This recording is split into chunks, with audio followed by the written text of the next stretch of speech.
చేస్తారు బాబు ఈడ పొద్దుగాల లేస్తాము. పొద్దుగాల 4 గంటలకు లేచి గ్రౌండ్ కి వస్తాం. గ్రౌండ్ ఏమైనా ఖరాబ్ అయితే ఇట్లా బాగా చేసుకుంటాం. ఊర్లో అయితే గ్రౌండ్ ఉండదు. ఊరికైతే గ్రౌండ్ లేదు. ఏం చేస్తాం? మీకు క్రికెట్ అంటే పిచ్చి అండి? పొద్దుగాల లేచి క్రికెట్ ఆడతాం మేము. అంత పిచ్చి. కోసుకుంటాం. ఏం కోసుకుంటాం అన్న? చేయి కోసుకుంటాం. ఇంకేం కోసుకుంటాం?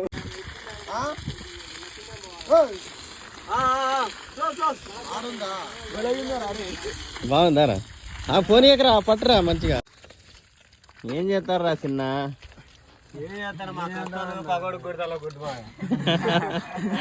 ఎంత 40-45 డిగ్రీలు ఉంది ఎండ. మామూలు డెడికేషన్ కదా. నువ్వు IPL సెలెక్ట్ అవుతాడు, ఇంటర్నేషనల్ T20 సెలెక్ట్ అవుతాడు.